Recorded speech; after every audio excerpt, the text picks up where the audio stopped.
ఆత్మీయ సత్యాలు మాకు నేర్పించమని క్రీస్తును వేడుకుంటున్నాం తండ్రి. ఆమేన్. సామెతల గ్రంథం 17వ అధ్యాయంలో సమాధానానికి కావలసినటువంటి యొక్క విషయాలు,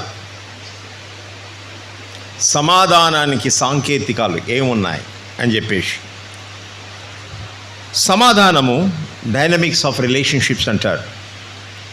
మనం ఒకరితొకరు పరస్పర అవగాహన కలిగి సమాజంలో జీవించాలంటే ఎలాంటి యొక్క నడవడిక మనలో ఉండాలి, మూల సిద్ధాంతాలు ఏంటి అనేది చాలా ప్రాముఖ్యమైనది. 17వ అధ్యాయాన్ని మనం చూసినట్టయితే మానవాళి యొక్క జీవితంలో హెచ్చు తగ్గులు మనకు చూపిస్తూ ఉంటారు. ఒక్కొక్క కార్యం ఒకసారి సంతోషంగా ఉంటుంది, ఒక్కొక్క కార్యం కొన్నిసార్లు అసంతుష్టిగా ఉంటుంది. ఈ చదివిన 9 వాక్యాలలో సమాధానంగా జీవించాలంటే ఈ యొక్క సమాజంలో సమాధాన శాంతికరమైన జీవితానికి కావలసినటువంటి విషయాలు ఏంటి అనేది మనం నేర్చుకోవాలి. ఈ వాక్య భాగంలో 5 విషయాలు మనం చూద్దాం. మొట్టమొదటిగా కుటుంబ సమాధానం కొరకు మనం ఏం చేయాలి, కుటుంబంలో శాంతి సమాధానాలు ఉండాలంటే మనం ఏం చేయాలి, అది ఏ విధంగా కొనసాగాలనే విషయాన్ని గురించి మనం చూసినప్పుడు మొదటి వచనంలో రుచి అయిన భోజన పదార్థములున్నను కలహంతో కూడి ఉండిన ఇంట నుండుట కంటే నెమ్మది కలిగి ఉండి ఒట్టి రొట్టె ముక్క అయినను తినుట మేలు. అంటే ఇక్కడ ఏం చెప్తుంటున్నాడు, ఇక్కడ చెప్పే విషయం ఏంటంటే రుచి అయిన భోజనం, మెరుగైన భోజనం, చాలా ఆస్వాదించేటటువంటి భోజనం, అలాంటి భోజనము దానికంటే ఎండిన రొట్టె ముక్కలు మేలు. ఇక్కడ ప్రాముఖ్య విషయం ఏంటి? ప్రాముఖ్యమైన విషయం భోజనం కాదు, ప్రాముఖ్యమైన విషయం ఏంటండి? సమాధానం. ప్రాముఖ్యమైన విషయం ఏంటండి? నెమ్మది. సమాధానం అనేది ప్రాముఖ్యమైన విషయంగా మనం చూస్తుంటున్నాం ప్రియులారా. మన ఇంతకుముందు ఎన్నోసార్లు నేను చెప్పాను, మీకు పోయిన వారం కూడా చెప్పాను, కుటుంబ వ్యవస్థలో ఇంట్లో వచ్చినప్పుడు ఏం వండలేదండి, రాత్రిది మిగిలింది, ఇలాంటి మధ్యాహ్నం మిగిలింది, అదే వేడి చేసుకొని తిందామంటే ప్రేమతో సంతోషంగా అది భోజనం చేయవచ్చు. నువ్వు బాగా బిర్యానీ వండిపెట్టి లోపల పోయి రూమ్లో తలుపేసుకొని ఒకరి భర్తను తిట్టడమో భార్య భర్తను తిట్టడమో ఇద్దరు పరస్పరంగా సమాధానం లేకుంటే ఏమవుతుందండి? ఆ బిర్యానీ అక్కడ లాభం లేదు అంటున్నాడు. ఆహారం కాదు ప్రాముఖ్యమైనది సమాధానానికి, అది సమాధానానికి ప్రాముఖ్యమైందంటే నెమ్మది. సమాధానం అనేది చాలా ప్రాముఖ్యమైనదని మనం చూస్తుంటున్నాం ప్రియులారా. అందుకంటే మనం చూస్తున్నాం, దాన్ని ఏమంటున్నాడండి? రుచి అయిన భోజన పదార్థములున్నను. అన్నానికి తక్కువ లేదు, అక్కడ సమస్తం ఉంది. ఎన్నిసార్లు మనం వింటాం, అన్నీ ఇచ్చాడు కానీ దేవుడు మాకు సమాధానం లేదండి అంటారు, అన్నీ ఇచ్చాడు కానీ మాకు సమాధానము లేదు అంటారు. ఇంటిలో కుటుంబ వ్యవస్థలు అదే చెప్తుంటున్నాడు. నెమ్మది కలిగిండు ఒట్టి రొట్టె ముక్క అంటే తెలుసా? మీరు తెలుసు అనుకుంటాను. కొన్నిసార్లు జొన్న రొట్టెలో ఏదో రొట్టెలు చేస్తారు, రాత్రిలో చేసి పెడతాయి, మిగిలిపోతాయి, పొద్దున్నే అది ఎండు ముక్కలు అయిపోతాయి. దాన్ని ఏం చేస్తారండి? దాన్ని పడేయరు సాధారణంగా, మళ్ళీ మీరు పడేస్తారమ్మా అది లేదు, కానీ సాధారణంగా దాన్ని పడేయకుండా ఏం చేస్తారు? దాన్ని మరలా పప్పులోనో లేకుంటే పాలల్లోనో పెరుగులనో మజ్జిగలనో దాన్ని నానిపి దాన్ని ఏం చేస్తారు? చాలా ఇష్టంగా తింటూ ఉంటారు. అది ఇక్కడ చెప్పేది, ఆ విషయం చెప్తుంటున్నాడు. 2 ముక్కలైనా పర్లేదు, కానీ నాకేం కావాలి? సమాధానం. ఇంట్లో సమాధానం కావాలి, అంతే సమాధానం కావాలి. నీ భార్యకు నువ్వు బంగారు చీరలు ఏమేమో కొనియచ్చు, కానీ సమాధానంగా లేకపోతే ఇవన్నీ ఏం పనికిరావు. నీ భర్తకు నువ్వు ఎన్నో రుచికరమైన పదార్థాలు చేసి పెట్టవచ్చు, కానీ నువ్వు సమాధానంగా లేకుంటే అది అది సరి అయినది కాదు. అక్కడ నెమ్మది సమాధానం అనేది ఉండదని చెప్తున్నాడు. రెండో వాక్యానికి వచ్చినాడు. అదే కుటుంబ వ్యవస్థలోనే మనం చూసినప్పుడు ఇంకో విషయాన్ని మనం చూస్తుంటున్నాం. ఏంటంటే కుటుంబ వ్యవస్థలో ఇక్కడ బుద్ధిగల దాసుడు సిగ్గు తెచ్చి కుమారుడి మీద ఏలుబడి చేయను. ఏమిటండి? అన్నదమ్ములతో పాటు వాడు పిత్రార్జితము పంచుకొనును అంటున్నాడు. అంటే ఇక్కడ బుద్ధి లేని కుమారుడు బుద్ధి గలటువంటి సేవకుడు గురించి మాట్లాడుతుంటున్నాడు. ప్రియులారా, మన కుటుంబ వ్యవస్థలో మనం చూసినట్టయితే మన పిల్లలను మనం ఏ విధంగా పెంచుతున్నాం? ఎన్నిసార్లు వారు బాలురుగా ఉన్నప్పుడు వారి ఆత్మీయ జీవితాన్ని నిర్లక్ష్యపరిచి లోక విషయాల్లో వాళ్ళని అనేక విధాలుగా పురికొల్పి సహకరించి పెద్దవారైన తర్వాత వాళ్ళు యవనస్తులుగా ఉన్నప్పుడు మీ గుండె పైన భారంగా మిగిలిపోయిన దినాలు ఎన్ని ఉన్నాయి. ఎంతోమంది అన్నారు, ఏడి నాకెందుకు చెడబుట్టినవరా నా కడుపున అంటారు. ఏమండి? ఎంత భారం. అలాంటి కుమారుల కన్నా ఇంట్లో ఉన్న ఒక నమ్మకమైన దాసుడు వాడేమవుతాడు? వారసుడు అవుతాడట. వాడే వారసుడు అవుతాడని చెప్పి దేవుని వాక్యాలను మనం చూస్తుంటున్నాం. ప్రియులారా, దయచేసి ప్రసంగి గ్రంథము 10వ అధ్యాయము 7వ వచనం చదవండి. ప్రసంగి గ్రంథము 10వ అధ్యాయం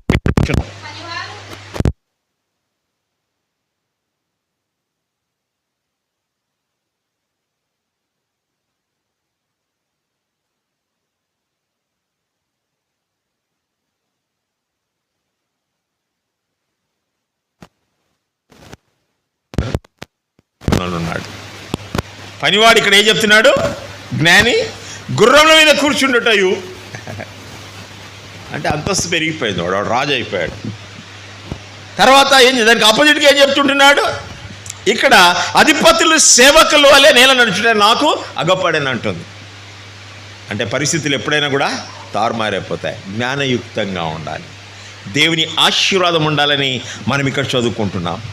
అంతేకాదు ప్రియులారా, మనం చూసినట్టయితే ఇక అబ్రహాము ప్రార్థన చేసినప్పుడు దేవుడికి ఏం ప్రార్థన చేసిన? ప్రభా, ఎలియాజరే నాకు ఇంకా ఉన్నాడు, ఆయనకే వారసుడు అవుతాడేమో, నా కుమారుడు లేడే అని చెప్పేసి అబ్రహాం వాపోయినట్టుగా మనం చూస్తుంటున్నాం.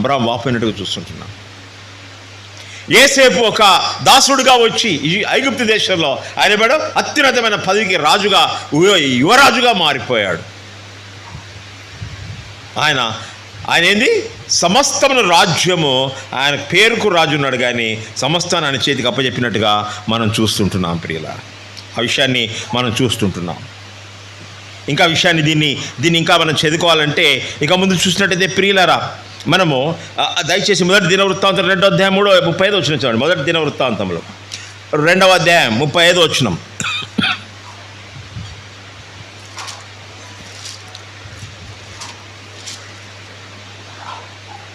క్షమించండి, మొదటి దినవృత్తాంతం చూడండి దయచేసి. క్షమించండి.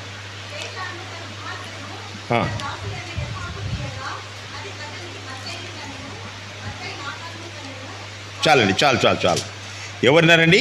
అతని దాసుని ఎవరికిచ్చాడు?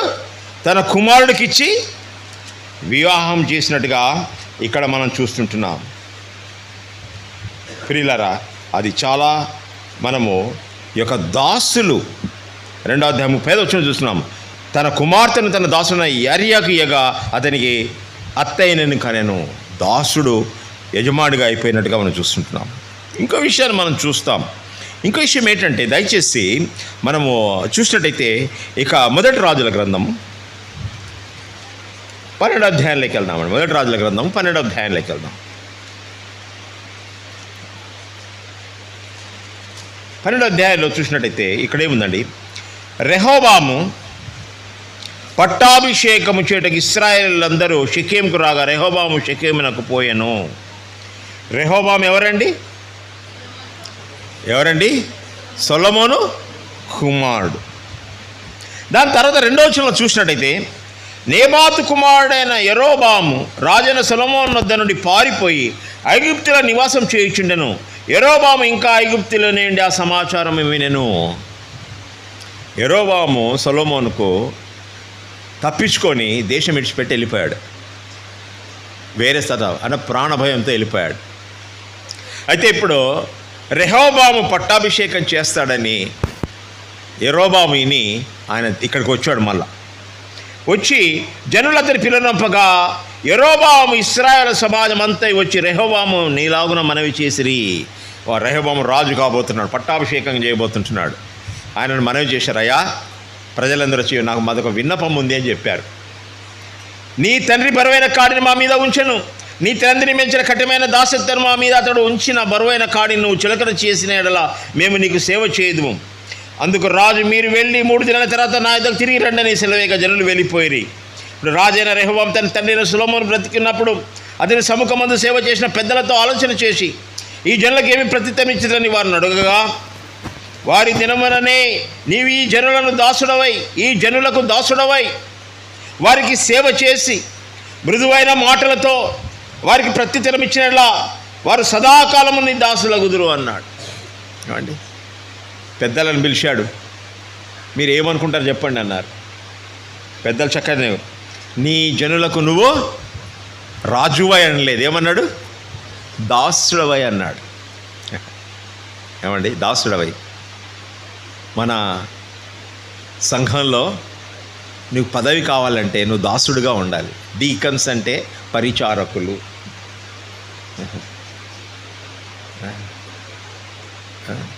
డీకన్స్ అంటే పరుగు పెట్టించేటోళ్ళు కాదు, వాళ్ళను కొట్లాడి ఎల్లగొట్టేది, చేసేది, మాట్లాడేది అది కాదు. డీకన్స్ అంటే పరిచారకులు అంటే ఎవరండి? సేవ చేసేవారు. ఏ సేవ? ఎలాంటి సేవ అయినా, ఎలాంటి సేవ అయినా చేసేదానికి సిద్ధంగా ఉన్నవాళ్ళు. కాపరి అంటే దైవ సేవకుడు, అంటే సేవ చేసేవాళ్ళు. దేవుని సేవ చేయాలి, వాక్యం పంచిపెట్టాలి, మనుషులకు సేవ చేయాలి, సహకరించాలి.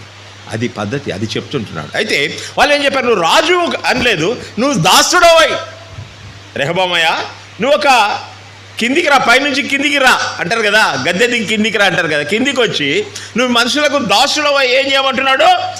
చేసి మృదువైన మాటలతో, అంటే నీవు సేవ చేసి, సేవకు లక్షణం దాసుడు వై సేవ చేసి మృదువైన మాటలతో, అంగీకారం మాటలతో, అధికారం అంతా చెలాయించేది కాదు. కొంతమంది అధికారంలో ఉన్నాడు, వారి మాటలు గర్వంతో తొణికిసలాడుతూ ఉంటాయి, వారి మాటలు పట్టపగ్గాలు ఉండవు.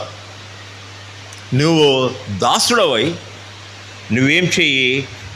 అప్పుడు వారికి మృదువైన మాటలతో వారు ప్రతిక్రమించేలా సదాకాలం వారు నీకు నువ్వు దాసుడవు అయితే వాళ్ళకి సదాకాలం దాసులు అవుతారని చెప్పి పెద్దలు చెప్పారు.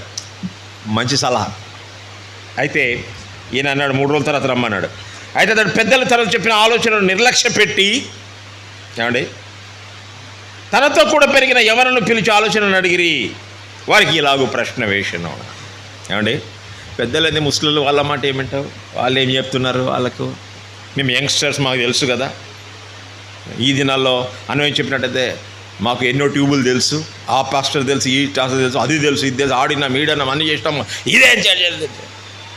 ఇదేం మాట్లాడతారు అని ఫార్వర్డ్లు చేసిన మెసేజ్, ఇంపోర్ట్ చేసిన మెసేజెస్ పంపిస్తే ఏమంటున్నారండి? యవనస్తులు చెడిపోతున్నారు. దేవుని వాక్యానికి విధేయత లేదు. రెహోబాము ఏం చేశాడు? వాళ్ళ సంగతి వాళ్ళదే విన్నాంలేండి, రాండయా నాతోటి పుట్టి పెరిగిన వాళ్ళు మీరందరూ, మన మైండే వేరే, మన ఇన్నోవేటివ్ మైండ్, కాబట్టి రండి మాట్లాడదాం అన్నారు. అయితే మాట్లాడిన తర్వాత ఏమన్నాడండి? వాళ్ళని అడిగితే వాళ్ళకు ఇదే ప్రశ్న వేసాడు. ఎట్లా ఏం చేయాలంటే, మా మీద నీ తండ్రి ఇచ్చిన కాడిని చులకన చేయుడని నాతో చెప్పుకొని ఈ జన ప్రతిక్రమించడానికి ఎలాగ ఆలోచన మీరు చెబుతున్నప్పుడు 10వ వచనము, అప్పుడు అతనితో కూడా ఎదిగిన ఆ యవనస్తులు ఈ ఆలోచన చెప్పిరు. ఏం చెప్పిండ్రు? నీ తండ్రి మా కాడిని బరువైనదిగా చేసెను, కానీ నువ్వు దానిని చులకనగా చేయవలనని నీతో చెప్పుకున్న ఈ జనులకి ఇలాగో ఆజ్ఞేయము, నా తండ్రి నడుము కంటే, ఏడు మాటలు చూడండి ఎట్టుందో, ఏమండి, ఎంత గర్వం. నా తండ్రి నడుము కంటే నా చిటికన వ్రేలు పెద్దదిగా ఉండును అంటున్నాడు. అమ్మో, ఏమండి, దాన్ని ఆలోచించాడు ఒకసారి. అది మంచి తెలుగులో బాగా అర్థం చేసుకుంటాం. వాడు మాటలు చూడండి. నా తండ్రి నడుము కంటే నా చిటికన వేలు ఇంకా లావుగా ఉంటుందని చెప్తున్నాడు, భారంగా ఉంటుంది అంటున్నాడు. నా తండ్రి మీ మీద బరువైన కాడిని పెట్టను, సరే నేను ఆ కాడిని ఇంకా బరువు చేయదను. నా తండ్రి 10 కిలోల బరువు పెడితే నేను 20 కిలోల బరువు పెడతా అంటున్నాడు. ఓకే, నా తండ్రి చబుకులతో మిమ్మల్ని శిక్షించను, సరే కానీ నేను కొరడాలతో మిమ్మల్ని శిక్షిస్తానంటున్నాడు. 3వ దినమందు నా ఎదుకునే రాజు నిర్ణయం చేసినలా అని, సరే విన్నారు కదా పోండి అంటే వాళ్ళు అనుకున్న సార్ 3 బాగాలేదు తర్వాత మళ్ళీ వచ్చి మాట్లాడదానని 3 దినాల తర్వాత మళ్ళీ వచ్చారు. 3 దినాల తర్వాత 3వ దినం తిరిగి వచ్చిన తర్వాత 13 వచ్చిందండి. అప్పుడు రాజు పెద్దలు చెప్పిన ఆలోచన నిర్లక్ష్యం పెట్టి ఎవరైనా చెప్పిన ఆలోచన చెప్పిన వారికి కఠినంగా ప్రత్యుత్తరం ఇచ్చి ఇట్లు ఆజ్ఞాపించాను. ఇక్కడ ఏముంది, ఇక్కడ కఠినముగా ప్రత్యుత్తరం ఇచ్చాను అని ఉంది. మళ్ళీ ఏ విధంగా మాట్లాడారో మనకు తెలియదు. నా తండ్రి మీ కాడిని బరువుగా చేశాను కానీ నేను మీ కాడిని మరీ బరువుగా చేయదును. నా తండ్రి చబుకులతో మిమ్మల్ని శిక్షను కానీ కొరడాలతో మేము శిక్షించును. జనులు చేసిన ఈ మనవిని రాజు ఈ ప్రకారం అంగీకరింపకపోయాను. షిలోహీనుడైన అహియా ద్వారా నెబాతు కుమారుడైన యెరోబాముతో తాను పలికించిన మాట నెరవేర్చాలనని యెహోవా ఇలా జరిగించాను. కాబట్టి ఇశ్రాయేలందరూ రాజు తన విన్నపమును వినలేదని తెలుసుకుని రాజుకి ఇలాగ ప్రత్యుత్తరం ఇచ్చిరి, దావీదులో మాకు భాగమేది? యెషయా కుమారుని యందు మాకు స్వాస్థ్యం లేదు. ఇశ్రాయేలారా మీ మీద గుడారులకు పోవుడి, దావీదు సంతతి వారులారా మీరు మీ వారిని మీరే చూసుకోండి చెప్పి ఇశ్రాయేలు వారి గుడారములకు వెళ్ళిపోయిరి అన్నారు. ఇక్కడ మనకేం అయ్యేటట్లేదు, మన భాగం లేదు, మనకేం లేదు, ఆస్తి లేదు, హక్కు లేదు, ఈ నుంచి వెళ్ళిపోదామని వారి గుడారాలకు వెళ్ళిపోయారు. అయితే యూదా పట్టణ ఇశ్రాయేలు వారు రెహోబాము ఏలెను. తర్వాత రాజైన రెహోబాము వెట్టి పని వారి మీద అధికారి అయిన అదోరామును పంపగా, వెట్టి పని తెలుసు కానీ వాళ్ళకి తెలుసు, వాళ్ళకేం ఇశ్రాయేలు తెలుసు. ఐగుప్తు దేశంలో ఏం చేసిండ్రు? వెట్టి చాకిరే చేసిండ్రు. వెట్టి పని చేసే వాళ్ళపైన ఒకరిని సూపర్వైజర్ పెట్టిండు అభిరాదు.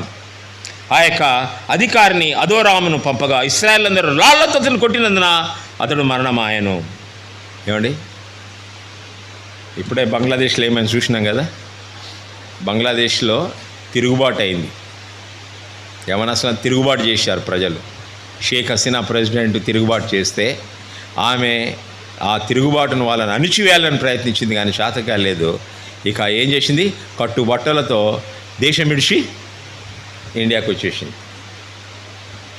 అట్నే అయింది. ఈడ కూడా పంపినోని రాళ్లతో కొట్టిండ్రు. అయితే ఇంకా ఏమైంది, రాళ్లతో కొట్టిన తర్వాత చంపేసిండ్రు.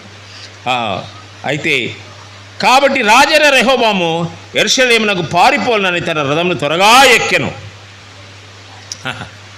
ఏమైంది, అయ్యేటట్లేదని పరిగెత్తి తాను కూడా తప్పించుకొని పోయాడు. అయితే ప్రియులారా 37 మరియు యెరోబాము తిరిగి వచ్చిన ఇశ్రాయేల్ వారందరిని సమాజం కూడా అతని పిల్లలు నంపించి ఇశ్రాయేల్ వారందరి మీద రాజు అతని పట్టాభిషేకం చేసి యూదా గోత్రులు తప్ప దావీదు సంతతి వారు వెంబడించిన వారు దేవుడులు లేకపోయిరి. ఇప్పుడు ఏమైందండి, ఇక్కడ దేశం ఏమైపోయింది, 2 ముక్కలు అయిపోయింది.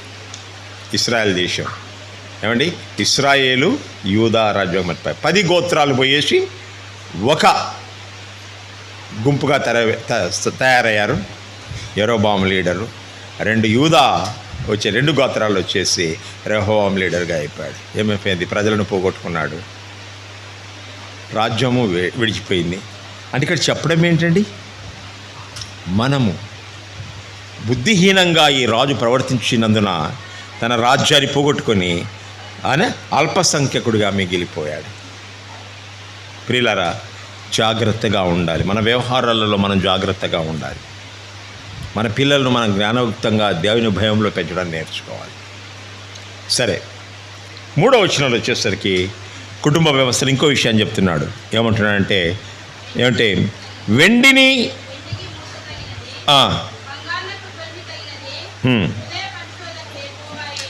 ఇక్కడ ఏం చెప్తున్నాడండి, ఇక్కడ దేవుడు మానవాళి యొక్క వ్యవహారాలపైన ఆయన అధికారి, సర్వాధికారిగా ఉంటున్నాడు.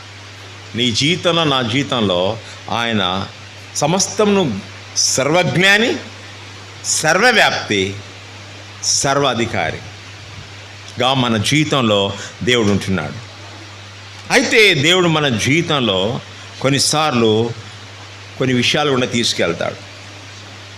ఇక్కడ చదవబడిన వాక్య భాగంలో ఏంటండి, వెండికి మూస తగినది బంగారును కొలిమిలో వేస్తారు, ఎందుకంటే అది మెరుగైన బంగారు కాయదానికి. అంటే ఏంటి ఇక్కడ దేవుడు మనకి ఏం చెప్తుంటున్నాడు? కీర్తన గ్రంథం 66వ అధ్యాయం 10వ వచనం చదవండి. కీర్తన గ్రంథం 66వ అధ్యాయం 10వ వచనం చదవండి దయచేసి.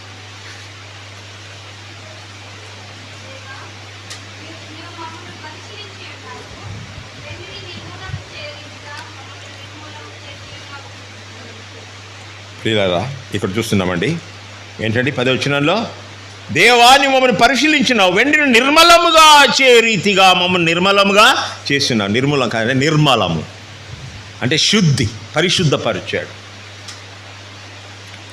అది అంటున్నాడు. దయచేసి ప్రియులారా, మలాకీ 3:3 చదువుదామండి. మలాకీ గ్రంథం, పాత నిబంధనలో చివరి గ్రంథం, మలాకీ 3వ అధ్యాయం.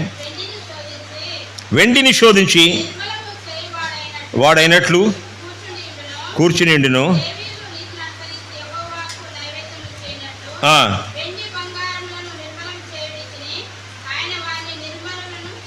నిర్మలము చేయును.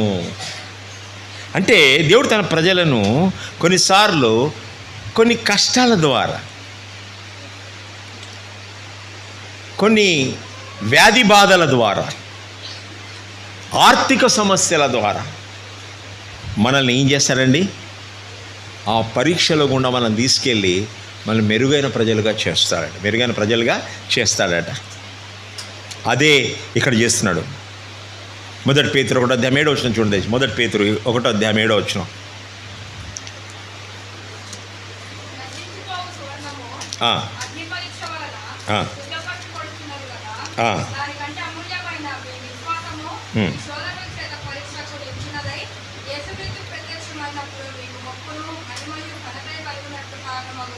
నశించిపో సువర్ణం అగ్ని పరీక్ష వల్ల శుద్ధపరిచింది కదా.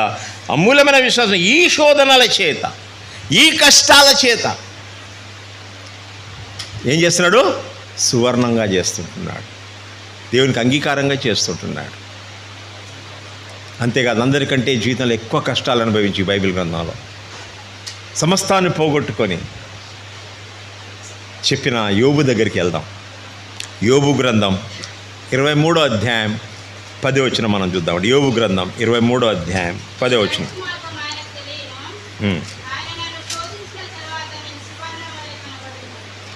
నేను నడుచు మార్గం ఆయనకు, నీ జీవితం నా జీవితం ఆయనకు తెలియని అంటున్నాడు. నీ హృదయంలో ఏం ఆలోచిస్తున్నావు? కొంత మనం చెప్పొచ్చు, చాలా మంచి బిలీవర్ అండి, ఆయన మంచి బిలీవర్ అండి, ఆయన మంచి విశ్వాసం అండి, చాలా మంచోడండి. మంచోడని ఎవరు చెప్పాలండి?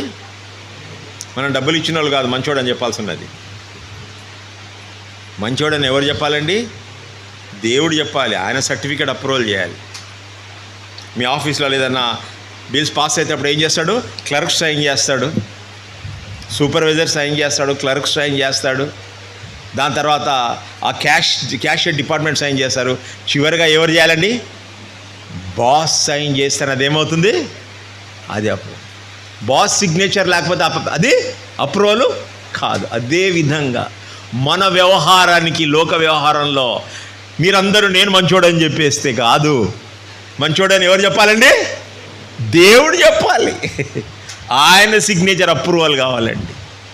అది మన కష్ట జీవితంలో, ఇరుకుల ద్వారా, ఇబ్బందుల ద్వారా దేవుడు మనల్ని మెరుగు చేస్తాడని చెప్పేసి ఇక్కడ మనము నేర్చుకుంటున్నాం. సరే, మొదటిలో కుటుంబ విషయంలో సమాధానంగా ఏ విధంగా ఉండాలి అనేది చూసాం. రెండవది సామాజిక జీవితంలో మనము ఏ విధంగా ఉండాలి సామాజిక జీవితంలో. 4వ వచనం చూసినట్టయితే, చెడు నడవడి కలవాడు దోషపు మాటలు వినును, నాలుక హానికరమైన మాట పలుకుచుండగా అబద్ధికుడు చెవియొగ్గును. ఇక్కడ ప్రాముఖ్యమైన విషయము, కేంద్ర బిందువుగా ఉన్న విషయం ఏంటంటే, చెప్పేటోడు కాదు ఇక్కడ, వినేటోడి గురించి చెప్తుంటున్నాడు. వినేటోడిని గురించి, చెప్పేటోడిని గురించి చెప్పలేదు. చెప్పేటోడిది వాడి కేటగిరీ వేరే. ఇప్పుడు వినేటోని కేటగిరీ చెప్తున్నాడు. ఏం కేటగిరీ చెప్తుంటున్నాడు ఇక్కడ? చెడు నడవడి గలవాడు దోషపు మాటలను వినును. నువ్వు ఎప్పుడు వాళ్ళ నుంచి విని ఎప్పుడు నీ చెవులు దురద చెవులుగా పెట్టుకుంటే నువ్వు ఎలాంటి వాడివంట? చెడు నడవడిక కలవాడివి. నీ బుద్ధి బాగాలేదు, ఎంటర్టైన్ చేయొద్దు. ఏమండి? అంతే. హానికరం 4 హానికరమైన మాటలు పలుకుతుండగా అబద్ధికుడు చెవియొగ్గును. హానికరమైన మాటలు అంటే దోషపు మాటలు, హానికరమైన మాటలు. చెడు నడవడిక అనేవాడు దోషపు మాటలు వింటాడు. అబద్ధికుడు ఎవరు మాటలు వింటాడు? హానికరమైన మాటలు వింటాడు. ఈ దినాల్లో మనం చాలా జాగ్రత్తగా ఉండాలి. సెల్ ఫోన్లు ఏ విధంగా వాడతామో అది కూడా జాగ్రత్తగా చూడాలి. ఏమండి? ఎంత బిజీగా ఉన్నా ఫోన్ ఎత్తి ఏమంటారు? ఏమండి ఈ సంగతి మీరు విన్నారా? ఏమండి ఇది విన్నావా? ఏంది ఇదో ఐజాక్ ఎట్టడి పని చేసింది తెలుసా? అవునా, సరేలే ఇప్పుడు ఎందుకులే, నీకు టైం లేదనుకుంటా. లేలే చెప్పు పర్లేదు, చెప్పు పర్లేదు, చెప్పు. ఏమండి అబద్ధికుడు అంటున్నాడు, నేను అబద్ధికుడు అంటున్నాడు. దుష్ట జీవితం కావాలని అంటున్నాడు. ఏమండి అది చెడు నడవలిక, దోషపు మాటలు వింటున్నావు. చెడు నడవలిక, అది మంచి పోయింది కాదు. అది ఆఫ్ చేయండి అంటున్నాడు. ఇక్కడ బల్లారాధనలో పరిశుద్ధంగా ప్రభువా అని చెప్పి బల్ల తిని పోతే కాదు అయ్యేది. ఇది ఏం చెప్తున్నాడు? మన బల్లారాధనలో పాలుపప్పులు పొందడమే ప్రాముఖ్యమైనది, పరిశుద్ధత కాదు. పరిశుద్ధత మనం అనుదిన జీవితంలో పరిశుద్ధత ఉండాలి. సమాజ జీవితంలో కొంతమందికి అదే అలవాటు, వాళ్ళ చెప్పేది అలవాటు, వాళ్ళకి వినేది అలవాటు. చెప్పేటల గురించి చెప్పడం ఇలా, ఇక్కడ వినే వాళ్ళ గురించి చెప్తుంటున్నాడు. నీ జీవితంలో నువ్వేం చేస్తున్నావు ఒకసారి పరీక్షించుకో. నువ్వు దేనికి చెవినిస్తుంటున్నావు? ఏ మాటలు నువ్వు వింటున్నావు? ఎప్పుడు జాగ్రత్తగా ఉండాలి. ఒక ఆయన అన్నాడు, ఎందుకు సార్ మీరు ఎప్పుడు వింటారంటే అన్నాడు, వాళ్ళు చెప్తే వద్దనాలన్నాను. వద్దనాలి అయ్యా, పొద్దుగులు ఇలాంటి మాటలు నా దగ్గర మాట్లాడొద్దు. సరే పలానా వ్యక్తి దానియాలు మంచోడు కాదు, ఆయన ఈ పని చేసింది తెలుసా? అవునా, సరే అయితే దానియాలు పిలుచుకొని రా, దానియాలతో మాట్లాడదాం. ఆయన తప్పు చేసి ఆయనను సవరిద్దాం, ప్రార్థన చేద్దాం ఆయన కొరకు, తీసుకొని రా ఆయనను. అది సరైన పద్ధతి క్రైస్తవులకు. ఊరికి వెనకాల పోసేది కుస వినే వాళ్ళు చెప్పడం, వీళ్ళు వినడం ద్వారా ఏమవుతుంది? నువ్వెవరు? చెడు నడవడిక నడిచేవాడివి, నువ్వు అబద్ధికుడు అని చెప్పి దేవుని ఒక వాక్యం చెప్తుంది. జాగ్రత్త ఉంది. మన జీవితంలో చాలా మనం జాగ్రత్తగా ఉండాలని దేవుడు ఈ విషయంలో చెప్తుంటున్నాడు. ప్రియులారా, 1వ అధ్యాయం సామెతల గ్రంథం 1వ అధ్యాయం 10 నుంచి 16 వరకు చదువుకుందాం. 1వ అధ్యాయము 15 వచ్చిన నుండి 16 వచ్చిన వరకు చదువుకుందాం.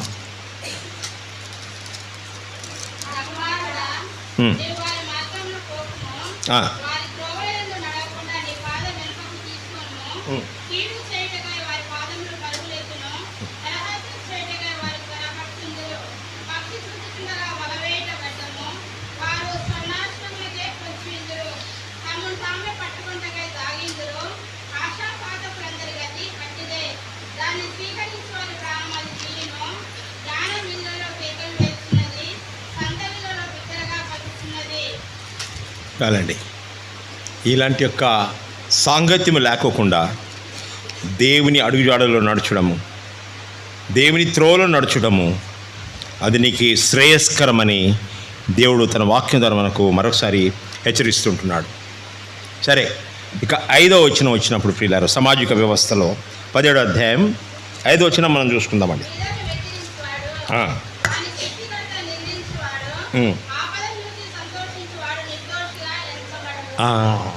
బీదలను ఎక్కిరించేవాడు. ఏమండి జాగ్రత్తగా ఉండాలి. మన జీవితంలో జాగ్రత్తగా ఉండాలండి. ఎన్నోసార్లు ఈ పొరపాటు చేస్తాం, మనందరం చేస్తాం. 22వ అధ్యాయం 2వ వచనం చూడండి. సామెతల గ్రంథం 22వ అధ్యాయం 2వ వచనం. ఐశ్వర్యవంతులను దరిద్రులను కలిసి ఉందురు, వారందరినీ కలుగజేసిన వాడు ఎవరండి? బీదలను పెట్టండి, దేవుడే. ధనవంతులు ఎవరు పెట్టండు? దేవుడే. కాబట్టి జాగ్రత్తగా ఉండాలి. ఈ విషయంలో జాగ్రత్తగా ఉండాలి. దయచేసి మొదటి సమయాల గ్రంథం 2వ అధ్యాయం 7వ వచనం చూడండి. మొదటి సమయాల గ్రంథం 2వ అధ్యాయం 7వ వచనం.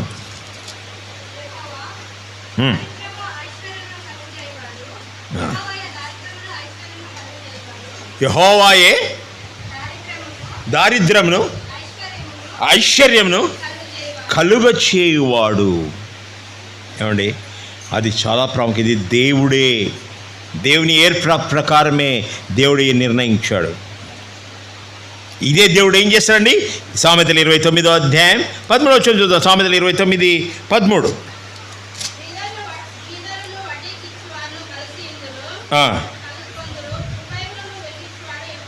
బీదలను వడ్డీకిచ్చువాడు కలిసి ఉందరు, ఉభయులను సెలవిచ్చువాడు యెహోవాయే. అంటే ధనవంతులు అన్నట్టుగా వీరిద్దరిని కూడా సృష్టించినవాడు దేవుడే అంటున్నాడు. ప్రియులారా, అందుకనే బీదలు ఎప్పుడు మనతో ఉంటారు. అక్కడ ప్రభు ఈ సామాజిక వ్యవస్థలో మనం చూసినట్టయితే బీదలను వెక్కిరించువాడు ఏం చేస్తున్నాడు? సృష్టికర్తను నిందించువాడు. అమ్మో, అంత పెద్ద మాట ఇదండి. బీదలను బీదత్వం చూసి ఒకరు బీదత్వం చూసి ఎక్కిరించుందండి. కొన్నిసార్లు ఏం చేస్తామంటే సాధారణంగా జరిగే విషయాలు మన జీవితాన్ని మనం మర్చిపోతాం. పాత జీవితాన్ని తొందరగా మర్చిపోతాం. ఏమండి, తొందరగా మర్చిపోద్దండి ఎప్పటికే. కానీ లవోదికీయ సంఘానికి రాస్తూ చెప్తాడు, జాగ్రత్త అని చెప్తాడు.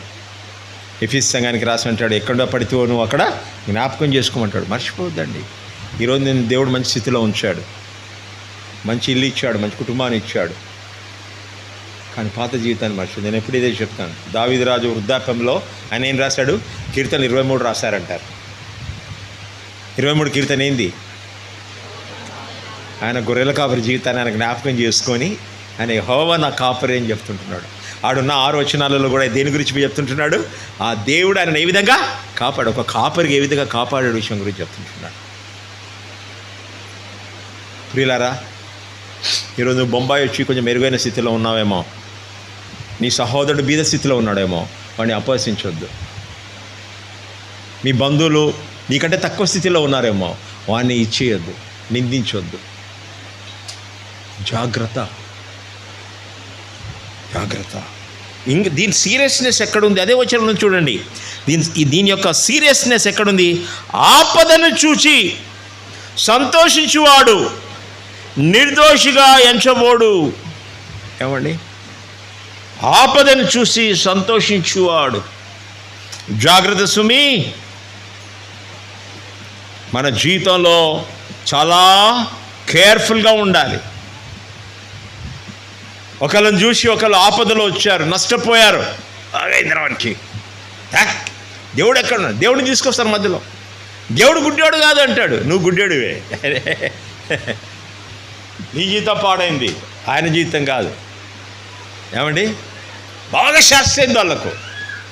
నీ సహోదరి ఆపదను చూసి ఈ సంఘంలో ప్రత్యేకంగా ఒక యవనరాలు తప్పిపోయినట్టయితే వాళ్ళని చూసి నవ్వొద్దు మీరు.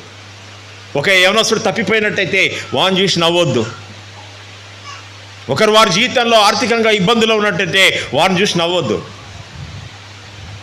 ఒకరు కష్టాలలో పోతున్నట్టయితే, ఆ శరీర బాధలు ఉన్నట్టయితే మంచిగా ఎంత ఉన్నది వీళ్ళకు, ఇప్పుడు చూడు ఎట్ట చేసాడు దేవుడు. మన సంఘాలు చాలా వెనకాల నవ్వుకుంటారు. క్యాన్సర్ వచ్చిందా, ఆగింది, పోయి మళ్ళీ ఏడుస్తారు. ఓయ్యా ఎంత మంచోడు, నీకే ఎందుకు వచ్చింది ఇదంట. మీరు బాగా వింటున్నారు, మీకు తెలిసి అనుభవం కదా ఇదంతా. మనకు అనుభవించిన వాళ్ళం మేమనందరం. ఏమండి, ఇదే ఇట్స్ నాట్ రైట్. అదే చెప్తున్నాడు దేవుడు. ఏమంటాడు? జాగ్రత్త సుమి. సామాజిక వ్యవస్థలు ఇవి చాలా ఉండాలి. అయితే దేవుడు ఎంత సీరియస్గా తీసుకుంటున్నాడు? చరిత్రలో జరిగిన విషయం. దయచేసి ఎజ్కేల్ గ్రంథం 25వ అధ్యాయము 3వ వచనం నుండి 7వ వచనం వరకు చదవండి. ఎజ్కేల్ గ్రంథము 3వ అధ్యాయము 7 నుంచి 7వ వచనం వరకు చదవండి.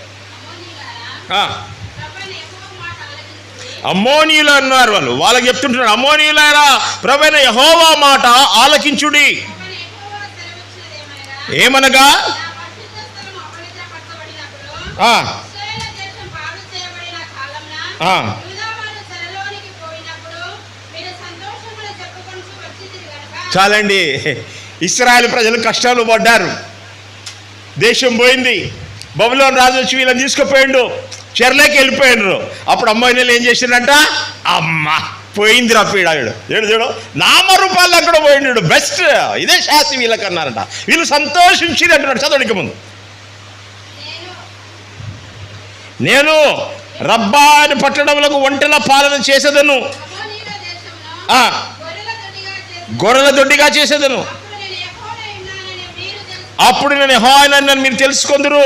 మరియు ప్రభువైన యెహోవా సెలవిచ్చినదేమనగా, ఏమనగా, మీరు చేతులు తరచుకొని ఆ. కాళ్ళతో నేలను తన్ని ఆ. ఇశ్రాయేలు శ్రమను చూచి ఆ. మీ మనస్సులోని తిరస్కారం కొలది విలసించిరి గనుక ఆ, నేను యెహోవానై ఉన్నానని మీరు ఒక్క నిమిషం ఉండండి. మీరు చేతులు చరుచుకొని ఏం చేశారు, ఇంకా కాళ్ళతో.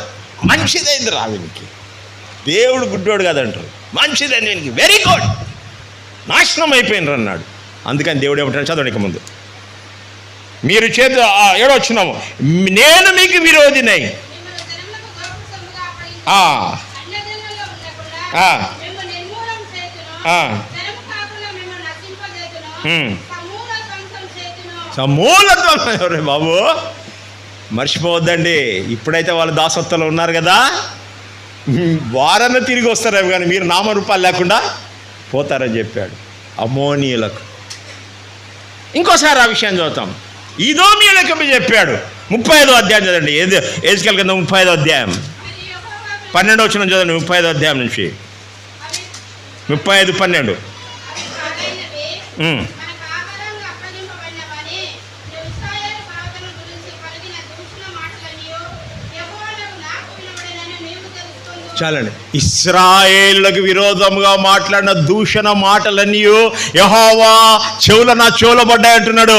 నీ ఇంట్లో నువ్వు నీ యొక్క సహోదరుని నిందించి బాగైందని వాడు ఆపదలో ఉన్నాడు వాని గురించి మాట్లాడుకొని, నీ ఇంట్లో నువ్వు నీ యొక్క సహోదరునికి విరోధంగా నువ్వు ఆపదలో నువ్వు సంతోషించినప్పుడు, వాడు హాస్పిటల్లో ఉన్నప్పుడు నువ్వు ఆనందించినప్పుడు, వాడి రోగగ్రస్తున్నప్పుడు నువ్వు బాగైందని నీ మాటలతో ఇంట్లో అనుకున్నప్పుడే నువ్వేమంటున్నాడు, యెహోవా వింటున్నాడు, దేవుడు వింటున్నాడు, మర్చిపోవద్దు. నువ్వు నోట్లో నుంచి అనని అవసరం లేదు, పబ్లిక్ డిక్లరేషన్ చేయని అవసరం లేదు. నువ్వు ఆలోచించి నీ ఇంట్లో, నీ హృదయ ఆలోచనలో నీ ఇంట్లో ఉన్నప్పుడే, ఆలోచన నీలో ఉంటేనే డేంజరస్ అంటున్నాడు. చదువుకే ముందు, పెద్ద నోరు చేసుకొని మీరు నా మీద విస్తారంగా ఆడిన మాటలు నాకు నాకు వినబడెను. వినబడెను.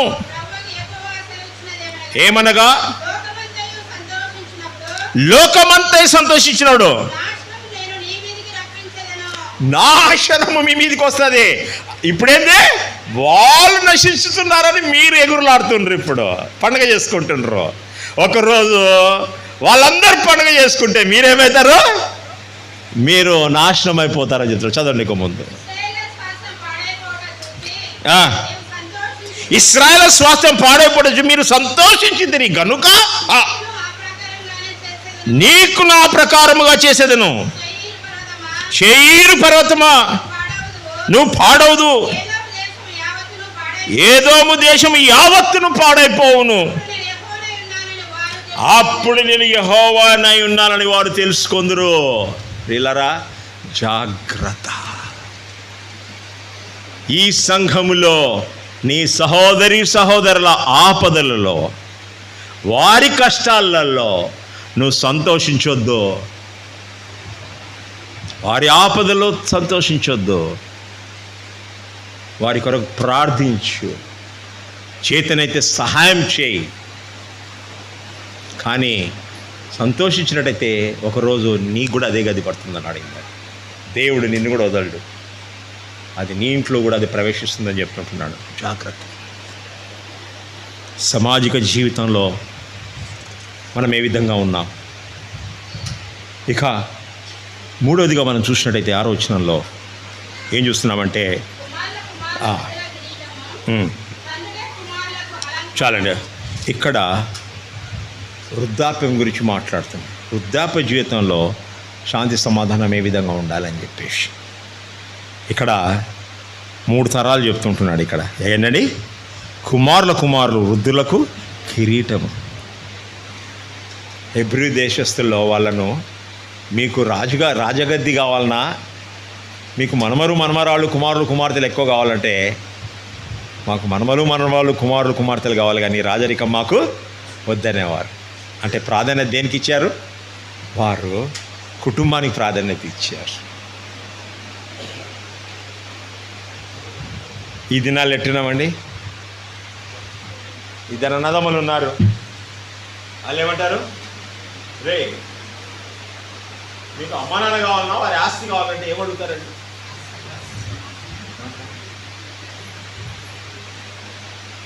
ఫస్ట్ ఆస్తి అండి, అమ్మ నాన్న చూసుకుంటాం లేదు. ఎట్లా చూసుకుంటారు అది వాళ్ళకి తెలుసు. ఎందుకంటే మీకు రిటైర్మెంట్ కాబోళ్ళకు మీకు చెప్తున్నాను, మీ కాడున్న కొద్ది గోపాలు తీసి మీ పిల్లల చేతులు పెట్టి మీరు ఊర్ల కాడ ఉపాసం పండుకోవద్దు. మీ డబ్బులు పంచిపెట్టొద్దండి. మీరు బతుకున్నంతకాలం మీ డబ్బులు మీ దగ్గర పెట్టుకోండి.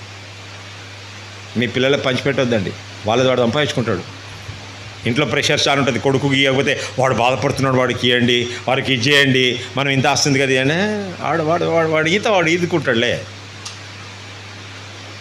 మరీ ఘోర పరిస్థితులు అయితే అది వేరే సంగతి.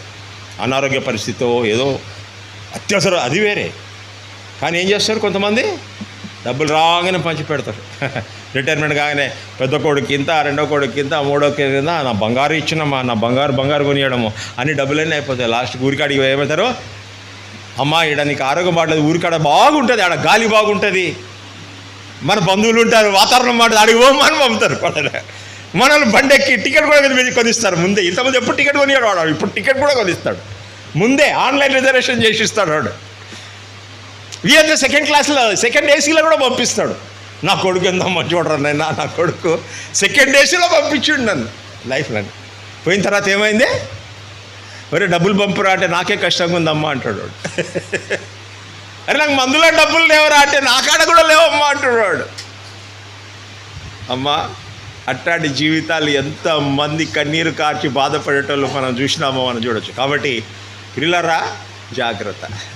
సరే, మన భాగానికి వద్దాం. ఏంటి పిల్లలు ఇక్కడ ఆ యొక్క కుటుంబ జీవితంలో మనం చూస్తుంటే మనమరాళ్ళు ఉండడము, ఆ విధంగా అది గొప్ప విషయం. అది ఆస్తి మధ్య కుమారులు వృద్ధులకు కిరీటం అంటున్నాడు. ఇక రెండో తరం తీసుకొచ్చాడు. ఎవరిని? తండ్రులే కుమారులకు అలంకారము. ప్రియులారా, తండ్రులే కుమారులకు అలంకారం అంటున్నాడు. అంటే ఏంటి? మన జీవితాన్ని చూసి మన పిల్లలు ఏముండాలి? గర్వపడే రీతిగా ఉండాలి. పెళ్ళైన తర్వాత నీ భార్యను ఎప్పుడు వేధించేది, కిట్కిట్ చేసేది, కొట్టేది, అస్తమానం ఇంట్లో సమాధానంగా లేకుండా ఉంచుకునేది, ఆ విధమైన జీవితం జీవించి వాళ్ళ అమ్మని చక్కగా చూసుకోకుండా వాడు కుమారుడు పెద్దగా అయిపోతే వాడు మా నాయన చాలా మంచిగా, నలుగురులు అంటాడు మా నాయన చాలా మంచిగా ఉంటాడు. కానీ మా హృదయంలో ఏమనుకుంటాడండి? అరే నాయన మా అమ్మని ఎంత బాధ పెట్టినా నాకు తెలుసు అంటాడు. అక్కడ వాళ్ళ నాయన ఇంటికి వచ్చినా కూడా అంటాడు, ఇంట్లో కొట్లాడ జరుగుతుంది, బయట బాగానే ఉంటారు, అమ్మని ఎట్ట చేసినా నీకు తెలియదా అంటాడు. ఏమండి? జాగ్రత్త, కేర్ఫుల్. నీ కుమారుడు నిన్ను అలంకరించేవారిగా ఉండాలి, నేను గురించి గొప్ప చెప్పేవారిగా ఉండాలి. కాబట్టి మన ప్రవర్తన జాగ్రత్తగా ఉండాలి. మన భావి జీవితంలో మన పిల్లలు మన గురించి ఏమనుకుంటారు, ఏమి సాక్ష్యం ఇస్తారు, అది చక్కగా ఉండాలి. మా అమ్మ ఒక్కసారి మా నాన్నకి సమాధానంగా చూసుకోలేదనే మాట ఉండకూడదు. నాకు అట్లాంటి భార్య వద్దనకూడదు. మా అమ్మ మా నాయన చక్కగా చూసుకొని ఎప్పుడు కిట్పిట్ పెడుతున్నది ఇంట్లో, నాకు అట్లాంటి భార్య వద్దంటాడు. పెళ్లి చేసుకోవడం షాదీ నై మంగుతాయి అంటాడు. క్యూ తుమారా దేకా బస్సాయి అంటాడు వాడు. నా పెళ్ళొద్దు, ఎందుకు వద్దు, మీరు చూసినా నాకు సాల్లే అంటాడు వాడు. నాకు వద్దే వద్దంటాడు. ఏమండి? భార్యాభర్తలు పరస్పర జీవితం చాలా బాగుండాలండి. Very good. ఎవడైనా కానీ భార్యాభర్తలు మీరు కలిసి ఉండొద్దు, మీరు వేరేగా ఉండండి అదంటే అది బైబిల్ బోధ కాదు, అది సైతాను బోధ, దుష్టుని బోధ. అలాంటి వారిని దగ్గర రానివ్వకూడదు. ఎంత పెద్ద వ్యక్తి వచ్చినా, ఎంత గొప్ప టీవీ ఆ స్పీకర్ వచ్చి చెప్పినా కూడా అది బైబిల్ మాట కాదండి. బైబిల్ మాట ఏమంటుంది? భార్యాభర్తలు పరస్పర జీవితాన్ని ఒకరినొకరు ప్రేమించి జీవించమంటుంది. కానీ భర్తను విడిచిపెట్టి భార్యను పరిగెత్తమని, భార్యను విడిచిపెట్టి భర్తను పరిగెత్తమని బైబిల్లో ఏదైనా ఉందండి? ఒకసారి చూస్తారా? నా వయసు 66 సంవత్సరాలు. నేను ఇంతవరకు ఆ మాట వినలేదు ఎప్పుడు కూడా. బైబిల్ గ్రంథంలో ఇక్కడ ఉందని చెప్పి ఎవరు చెప్పలేదు. ఏమండి? జాగ్రత్త. మన పిల్లలు మన గురించి ఏమనుకోవాలి? మా అమ్మ చాలా ప్రార్థన పరాలు, చాలా మంచిది. మా నాయనని చాలా బాగా చూసుకున్నది. మా నాన్న చాలా మంచివాడు, మా అమ్మని బాగా చూసుకున్నాడు. వారి జీవితం మాదిరిగా మాకు కావాలని ఆశ ఉండాలి. నీ కుమారుడు ఏమనాలి? పెళ్ళి వయసు వస్తే నాకు మమ్మీ నీలాంటి అమ్మాయి నాకు చూడండి అనేటట్టుగా ఉండాలి. అది గౌరవం. దట్ ఈజ్ అదొక ప్రమోషన్. మన అమ్మాయి పెళ్లి చేస్తే డాడీ లాంటి వాడు కావాలనేది అని ఉండాలి. అదే చెప్తున్నాడు ఇక్కడ. That is important. అంటే మన కుమారులు తండ్రి కిరీటం అవుతారు వాళ్ళకు. వీరికి ఏమవుతారండి? వీరి జీవితంలో ఒక మార్గదర్శిగా ఉంటారని చెప్తుంటున్నాడు అండి. తండ్రులే కుమారులకు అలంకారం. నువ్వు ఎప్పుడైతే భక్తి భావనతో జీవిస్తావో అప్పుడు నీ జీవితము అలంకారంగా ఉంటుందనే విషయాన్ని గురించి మనం నేర్చుకుంటున్నాం. సమయం అయిపోయింది. బహుశా ఈ వాక్యాన్ని ముందుకు వెళ్దాం. ఈరోజు మనం చూసిన విషయం ఏంటండి? చూసిన విషయాలలో ఈ యొక్క డైనమిక్స్ ఆఫ్ రిలేషన్షిప్స్లో మనం ఏం చూసామంటే, ఈ యొక్క మొట్టమొదటిగా ఈ యొక్క కుటుంబ వ్యవస్థలో ఏ విధంగా ఉండాలని చూసాం. రెండవదిగా సమాజంలో ఏ విధంగా ఉండాలని చూసాం. మూడవదిగా వృద్ధాప్యంలో ఏ విధంగా ఉండాలని చూస్తున్నాం. ఎలాంటి ఒక ఆశీర్వాదం చూసాం. మన జీవితాలు మొట్టమొదటిగా ఎక్కడ ఆరంభమవుతండి? ప్రభువైన యేసుక్రీస్తును సొంత రక్షకుడిగా అంగీకరించి మారు మనసు పొంది పాపక్షమాపణ పొంది నువ్వు నిజమైన విశ్వాసిగా ప్రభు వైపు తిరిగినట్టయితే, నీ పాపలు క్షమించబడి ప్రభుని అంగీకరించినట్టయితే అక్కడ ఆరంభమవుతుంది. అక్కడ ఆరంభమైన తర్వాత నీ జీవితంలో మార్పు అనేది ఉండాలి. ఎవడైనా నువ్వు క్రీస్తు యేసునందు నూతన పాత గది సమస్తం కృత. నీ జీవితం మారిన జీవితంగా ఉండాలి. నీ జీవితంలో దేవుని వాక్యానికి ప్రాధాన్యత ఉండాలి. నీ జీవితంలో నీ కుటుంబానికి ప్రాధాన్యత ఉండాలి. మీ కుటుంబంలో ప్రేమ అనేది ఉండాలి. మీ కుటుంబంలో ఆప్యాయత అనేది ఉండాలి. మీ కుటుంబంలో ఒకరొకరు అర్థం చేసుకునేది ఉండాలి. అది ప్రాముఖ్యమైనది. అదే ప్రభు కోరుకుంటున్నాడు. ప్రియులారా, మన జీవితంలో మనం ఏ విధంగా జీవిస్తుంటున్నాం? మన సంఘం దేవుని సంఘం అని చెప్పుకుంటాం, బైబిల్ సంఘం అని, మనం పెద్ద సంఘం అని ఎంతో ప్రగవాలు చెప్పుకుంటాం. మా సంఘం పెద్దది, అది ఇది అని చెప్పుకుంటాం. కానీ ఒళ్ళు లావు అయితే కాదు, లోపల బాగుండాలి కదా. ఈ సంఘం పెద్దగా కనిపించినంత మాత్రాన కాదు, ఎంత ఆరోగ్యకరంగా ఉన్నాం అది చాలా ప్రాముఖ్యమైనది. ఆత్మీయంగా మనం ఎంత లోతులో ఉన్నాం, దేవుని ఎంత మనం సంతోషపెడుతున్నాం, మన సంఘం అనేది ప్రాముఖ్యమైనది. విశ్వాసుల సంఘంగా మనం పరిగణించబడాలంటే దేవుని దృష్టిలో మన జీవితం ఈ విధంగా ఉండాలని దేవుడు కోరుకుంటున్నాడు. దేవుడి వాక్యాన్ని మనం వెనుక ఆశీర్వదించి దీవించుగాక. ప్రార్థన.